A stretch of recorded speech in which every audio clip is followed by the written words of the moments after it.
Brian, welcome to She Said, She Said. Thank you so much. I am so excited to be here. And I think to be the first male guest on the podcast. Second. Okay, well, in the beginning.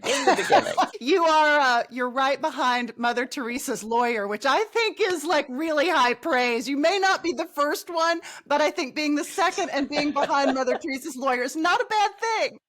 That's an honor I will happily take. Really, really thrilled to have you. You have a fascinating story, but one of the main focuses that we really want to talk about today is your incredible mom, Phyllis Hoffman Depiano. She inspired so many people. She created this amazing publishing dynasty, essentially, that you and your brother now run. I'd love for us to start there. Let's talk a little bit about your mom and this incredible story. Her journey to entrepreneurship was not the typical one. Not at all. And I think even still when I talk about her now after she's passed away in such a abstract way, I think about this person like, how could this type of a human existed on this earth? And how lucky was I that she was my mom? But my mom grew up in a family in suburban Birmingham, Alabama.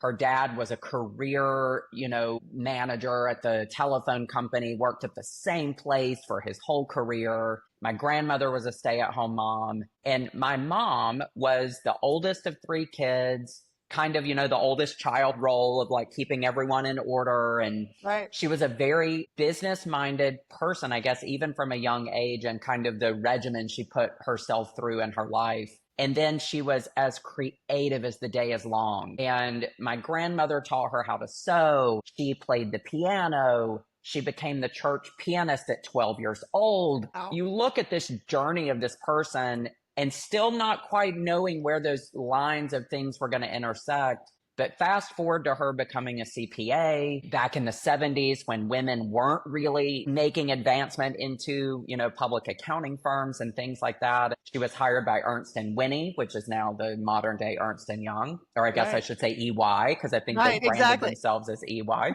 But she worked there until she married my dad. And my dad was living in a town like an hour and a half north of Birmingham, but she left the job and married him and moved to, middle North Alabama. And she had a next door neighbor that became her best friend, Barbara Cockerham. And my mom went on her honeymoon with my dad. And while she was in Colonial Williamsburg, she bought a counted cross stitch kit. She didn't know how to cross stitch, but she wanted it and she wanted to learn. So she came home and her next door neighbor, Barbara Cockerham, taught her how to cross stitch. And that learning and then her really falling in love with it led to her realization that, hey, there's not a magazine in the world that suits the type of cross stitch that we're doing. And there's not anything for people that get beyond the ABC 1, 2, 3. And so in 1983, with 3 other women and $500 each, they started Just Cross Stitch magazine. Amazing. And she didn't know what she was doing. She had no career experience in the publishing world, in the needlework industry, but she knew accounting, she knew numbers, and she knew that they had to equal profit in order for things to succeed. And she partnered with all these needlework stores and she said, okay, I don't have any money or anything, but if I put a listing in the magazine for you, would you put a subscription card on the counter in your shop?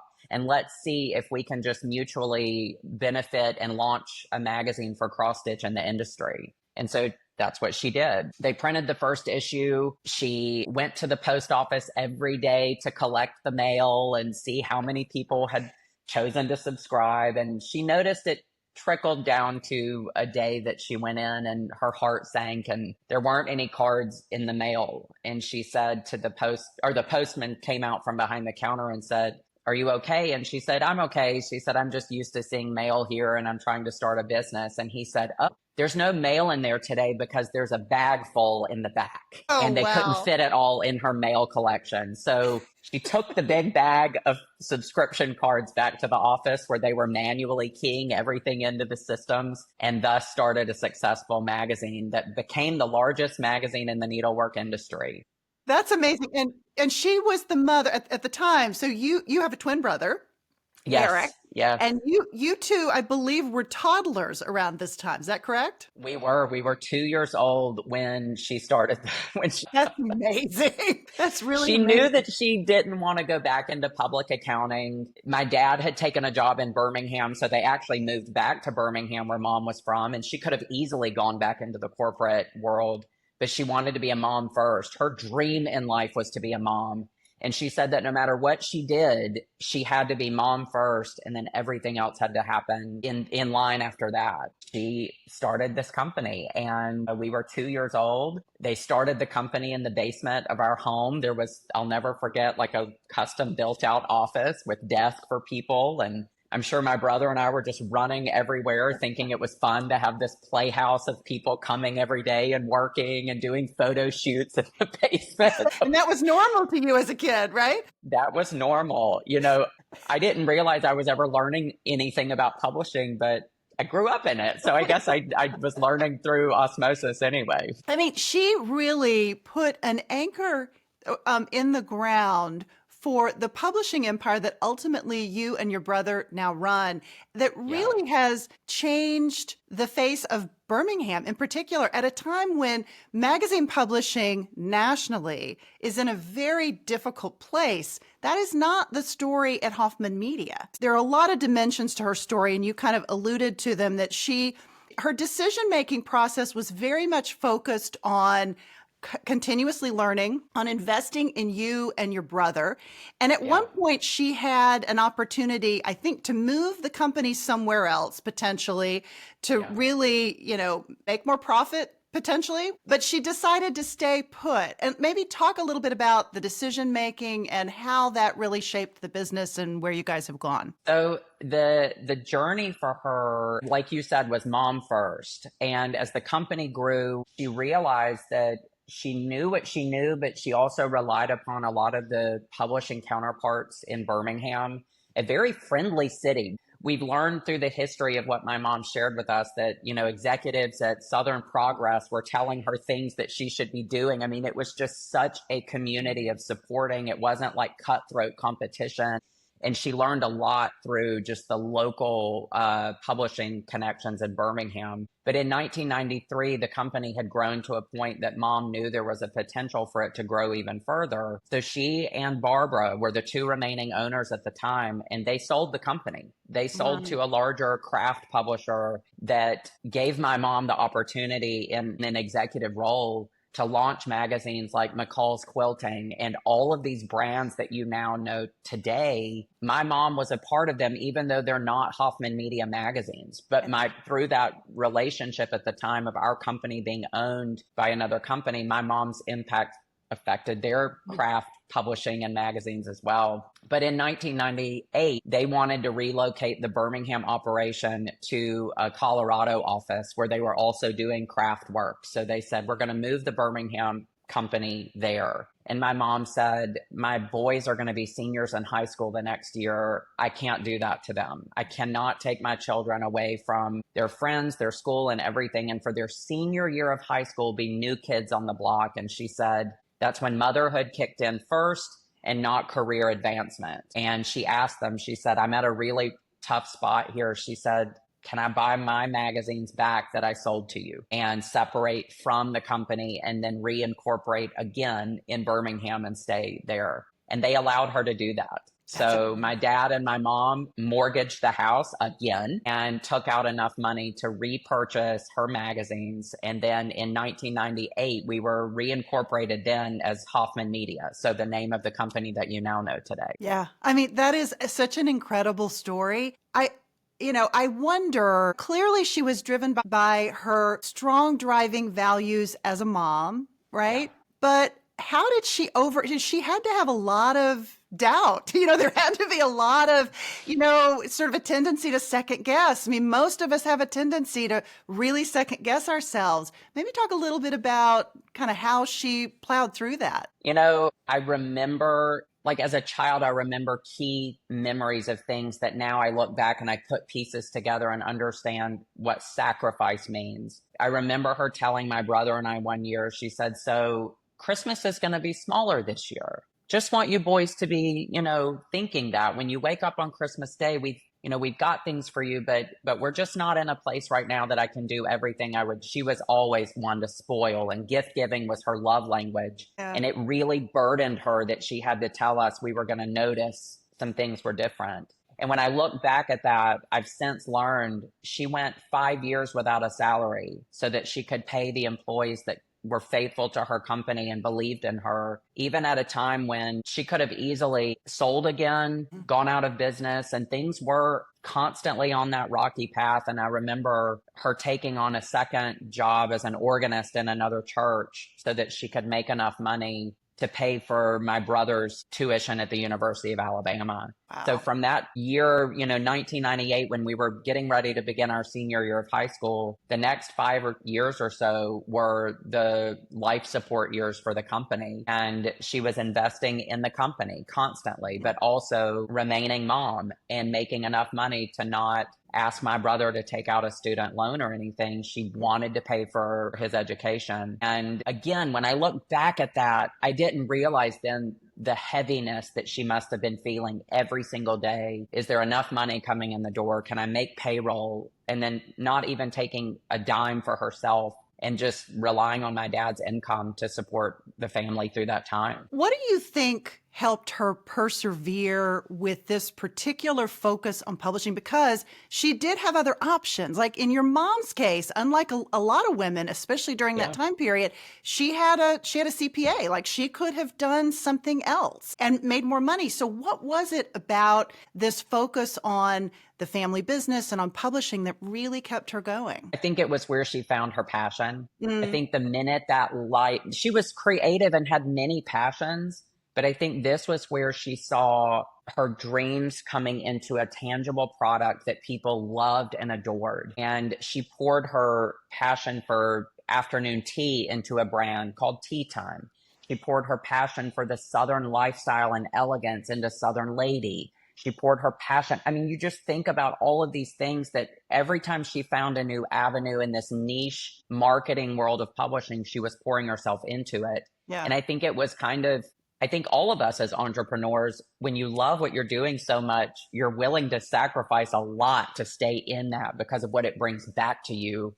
And I think that was it for her because you're right. She could have gone into the corporate world. She could have probably been hired at other publishing companies to run their creative divisions and things like that in order to secure for herself income. But I think for her to remain the mom, the employer, having her colleagues and people who had worked with her for decades, that was their loyalty to her, and her loyalty to them was part of that daily drive to continue doing whatever it took to succeed and taking risk. I mean, I think she, obviously coming from a business background, she understood what risk and reward was, where a lot of us would bail at some point. 5 years is a long time to go. And I will just say my brother and I have never had to go through that sort of sacrifice. And to her, I'll forever be grateful for that. But she did it. And I think it was her passion driving her every day through the worst years of it. Yeah, it's so fascinating. There's so many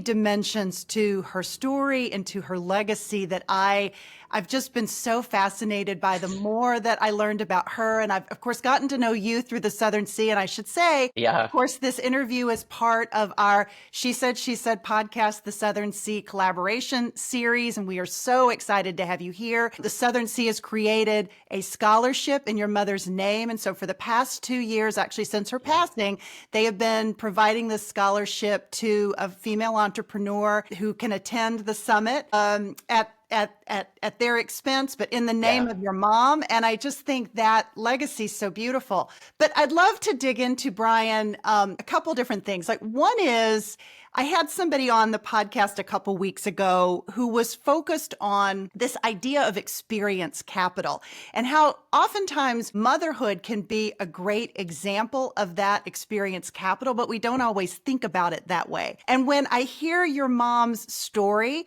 and how she made decisions based on her core values. Start first and foremost was family. It was you and your brother. It was her role as a mom. And then it was all the other stuff driven by her, voracious appetite to learn, by her creativity, right? By all these things. And I just found that alignment so very beautiful. And then the other thing that you've been talking about is how this is very niche. Like what the publications and the magazines, they're niche. Talk about that from the standpoint of branding and maybe why other publications aren't doing as well, perhaps maybe because they are not as niche, or just sort of your perspective on this topic. Well, I think when I look at my mom's passions, so you think about tea, or you think about music, or you think about sewing, or you think about cross stitch. You think about people that, no one is cross stitching out of necessity. They're not cross stitching in order to wear something to work that day. Right. They're cross stitching because it's something that makes them happy.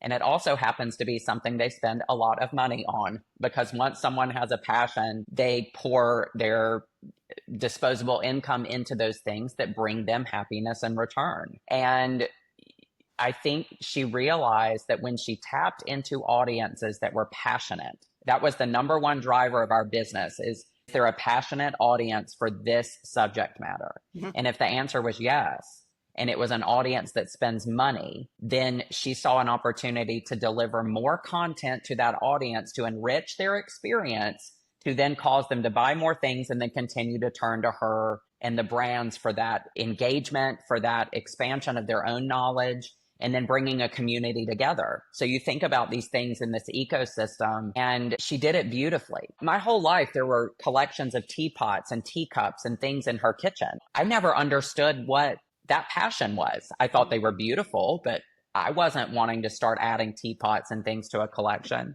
And then as I've gotten older, I realized she did plant some seeds somewhere in here, because I find myself now engaging in different collections of things, but also different passions of things that I spend my money on. And I get it now. There's a full circle moment that's happened. I realized, I think 11 years ago is when I started concepting the idea of launching Bake from Scratch. So a brand that is really now, you could say, Brian's passion poured out into a brand. Right. And it was my aha moment of how her whole career happened. Wow. I finally wasn't working for my mom. I was working alongside my mom as an entrepreneur, as a passionate home baker, and as someone that wanted to take that passion and pour it into a community, because we didn't have a publishing and media community in baking. And that experience has shown me in retrospect how all of this other stuff came to be.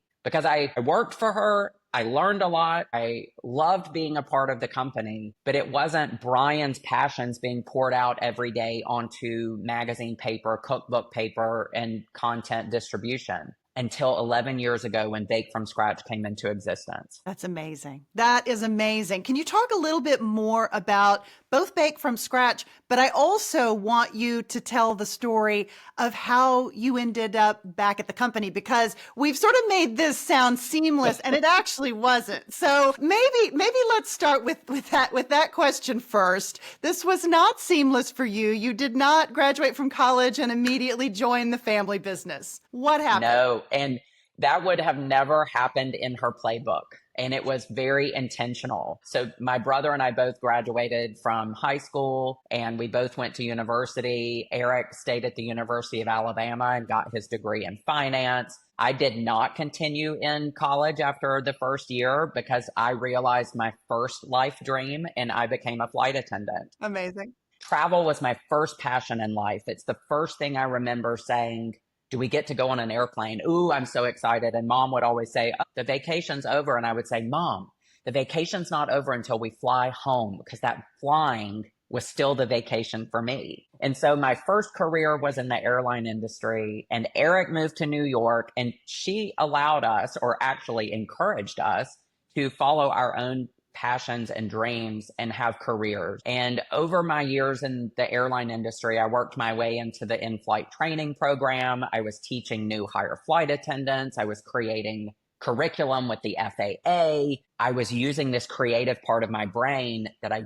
did not really know yet was alive. And my brother was doing banking deals on Wall Street and all the New York stuff that made him so happy. And she did that thing she does where she realized we were demonstrating character traits that actually she had both of these in her split brain, but she saw in us the potential to be her business partners. And I'll never forget the day she said, I want to talk to the both of you. You've got these amazing careers. You're both doing really well. But would you ever, or have you thought about the potential of working with me at Hoffman Media? Would you boys ever be interested in that? And she said, this is a low pressure conversation. If you say, Mom, no, this is the career I'm in, it's the one I want to stay in. She said, I'm going to cheer you on all the way through because you should be happy. But if by chance you make the decision you want to join me in business, I need to be thinking through the future of the company. She said, I have to start planning for my own retirement or for what the future of the business is. Do I need to hire more executive leadership to assist me in the growth of the company, or is it going to be you? And that was a big conversation. And you had never, okay, but I'm sort of stunned by this. You had never had this conversation with her before? This had never come up? Okay, not that at seems all. so strange to me. And so what she said after the fact was the reason it never came up was that she wanted us to have careers where we had succeeded, failed, gotten in trouble, had other people tell us how to be a good employee. She said someone else had to be the one telling you, you're late to work, that's unacceptable. This is what you need to do to succeed in your quest for advancement. She said, if you always worked for Mom, we'd always have the mother-son thing. So we'd fight and get back together and love each other, all that stuff. She said, but if someone else did it, you were going to learn. And then when she saw in us that we had learned and that we were advancing in careers, she said, it wasn't that she said, I knew not to let you get too far down those career paths, but she said, I knew the timing for both of you, ironically, was near the same time. And I wanted you to know that this was an option for you to start considering. In your more mature brains, you could now think about your career, your future, your life, and what you wanted.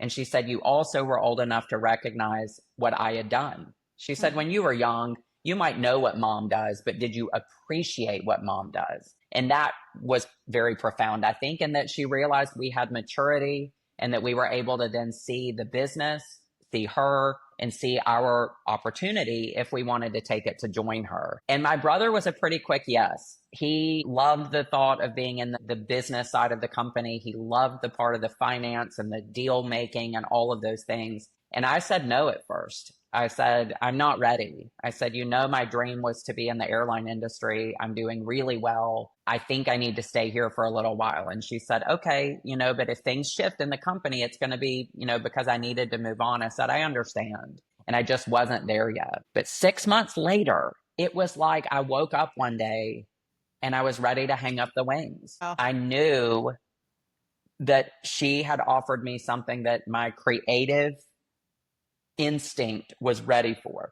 And so I left the airline world and joined the business with her and my brother. And that's been almost 18 years. I mean, so many elements of that story. It's just amazing. The wisdom and the foresight that she had, and I'm going to sort of interpret from what you said. If it were me, and I'm the mom of 2 teenagers, so if my kids were launched and I'm thinking about how I would approach this, the fact that your mother understood enough about herself that it would maybe have been hard for her to hold you to account if you had jumped right into the company, and that she saw an opportunity for you to learn those valuable management and leadership lessons in other organizations so that you would already come to her with some experience, right? Yeah.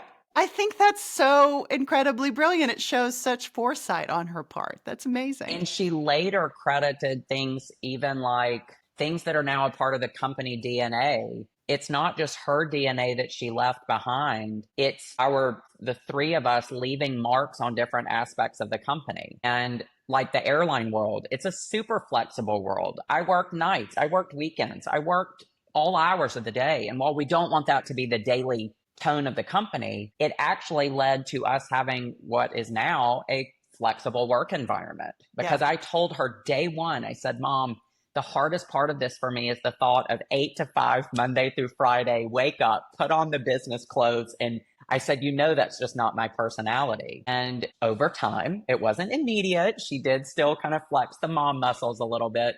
But over the years of Eric and I really joining her in business and becoming her counterparts, we both got to influence what we see today in the culture of the company. Mm-hmm. And we get to wear jeans and shorts to work now. And that was not going on when we started 18 years ago. I love that. I love that. Okay, let's go back to, you were starting to tell me about Bake from Scratch. You are joining me for this conversation from the beautiful island of Capri. I'm just more than a little bit jealous, as I'm sure folks listening will be too. Maybe talk a little bit more about Bake from Scratch, how that fits into the broader company and what you're actually doing in Capri. So like I referenced, talking about launching my own brand within the walls of Hoffman Media was a game-changing moment, not only for me, but for the company in a lot of ways too, because this brand was the first brand we ever launched with social media having an account before there was an actual magazine. I opened an account called the Bake Feed. I started putting baking content into the feed from other bakeries, from places I had visited. It was very from the hip.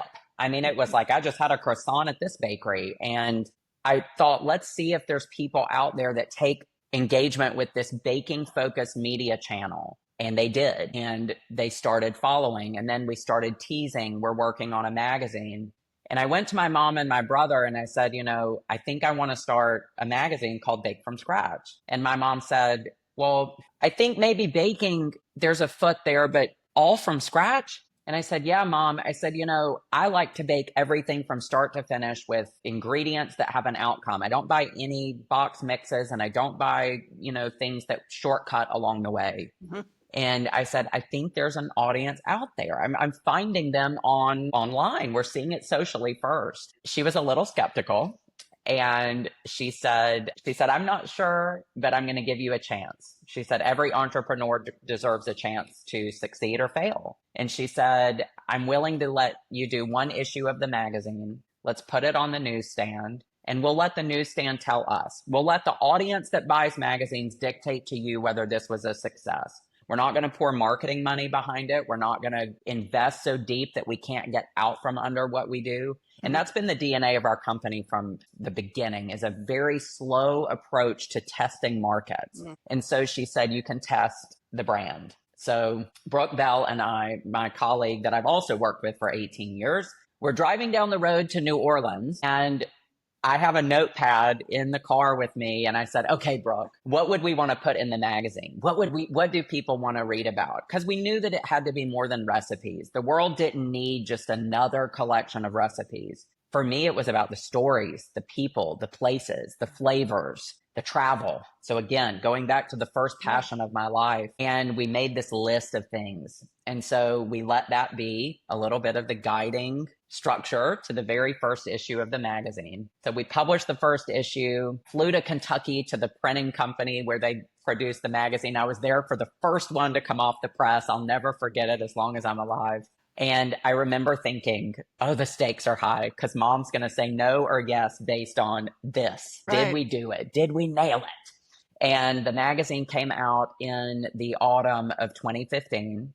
And within 3 weeks, maybe a month, the newsstand consultants were calling and they said, you better be working on the second issue because this magazine is selling like crazy. That's amazing. And I just beamed with a huge smile, and I walked in my mom's office and I said, this is not a told you so dance, but it is a dance of celebration and we have to do the second issue. And so she said, well, you're proving to yourself that there's a market like you said there was, go for it. So we continued publishing, and in 2016, there's an award ceremony for the top launches of the year. So the magazine industry recognizes the new magazines that are succeeding and growing, and they pass their test phase to become actual magazines. And that year, Bake from Scratch, along with 2 other Hoffman Media magazines, were recognized in the top 30. So we were 10% of this list were magazines from our family's business. And Bake from Scratch took home the hottest launch of the year award. So it not only became a magazine, but it became a award-winning magazine in the first year. That's amazing, Brian. That's And amazing. from there, the journey just has gone on in a way that I say, again, my mom used the same words I use, is we're kicking out the walls. So over the last 10 years, Bake from Scratch has a podcast, cookbooks, e-learning classes that started because of the pandemic. I teach live events in Birmingham in our test kitchen. And I also get to travel with people around the world because I decided, well, I didn't decide. People were actually sending me letters going, you used to be a flight attendant. Now you're doing all these magazine issues about France and Italy and England. Why are you not taking us there? And I was like, oh my God, if I get to travel and do the baking work, this is going to be really good. So 6 years ago, I tested a baking retreat and put it out into the audience. Does anyone want to come along with me and learn, and we'll travel together? And for 6 years, we've sold out most of our baking retreats. I'm now doing 14 to 16 per year.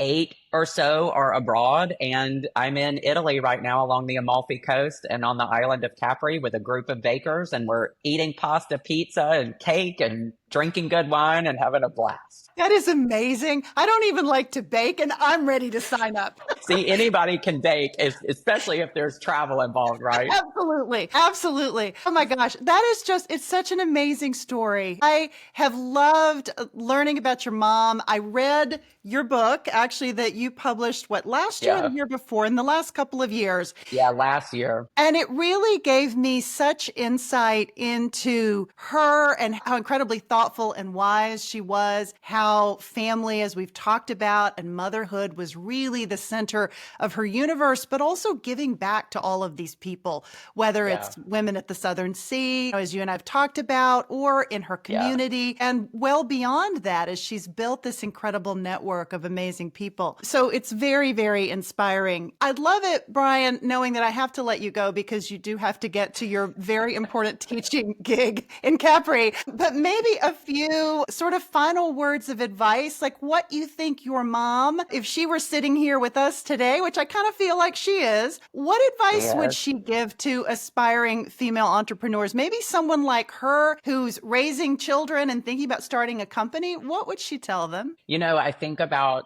our time that my mom and I shared on the stage at the Southern Sea Summit, and just the sound bites alone from that day that still play in my head, because it might be the first time in, I can't remember how many years, that I got to stand next to her and listen to her words to an audience of predominantly female entrepreneurs, her people. And to be there, I only got to, I say I facilitated or interviewed her in order to get her story, you know, for this amazing group of people to hear. And when she looked into the audience and she told people that family was first, she assured them that they were valuable. She always wanted people to hear that they were valuable, and that even if their bumpy ride brought them successes or failures, that they were going to be okay. And I remember her constantly saying to people, it's not all success.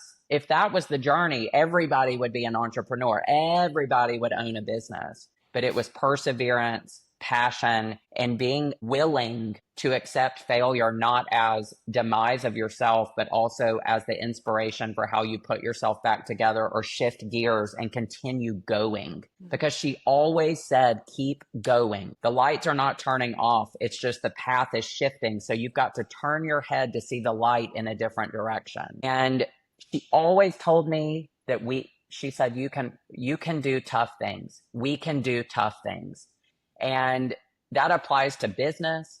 That applies to everything in life. And after she passed away, I heard her words telling me, you can do this tough thing. You are going to continue to succeed. You're going to carry forward. Even though the pain and misery of her not being here, she is the light inside of me. She is the guide. And her words play in my mind on repeat. And I can still hear that presentation at the Southern Sea telling the audience, you have worth. And I think if there was anything in the world that she wanted people to know, was that they have worth. Beautifully So, said. Yeah. Oh, so beautiful. Brian, I am truly grateful. I have truly loved this conversation. Her story is so inspiring, and to see her story continue through you is really a beautiful thing. And we, as members of the Southern Sea, get to continue to benefit from it. And my listeners here at She Said podcast do as well. So I'm really, really grateful. Thank you so much. Thank you. I think on behalf of my brother and myself and everyone at Hoffman Media, the opportunity to share her story, to continue that legacy of inspiration for her is something that I'll never dim or grow tired of. And it just means a lot that you gave me this opportunity to celebrate her further. I loved it.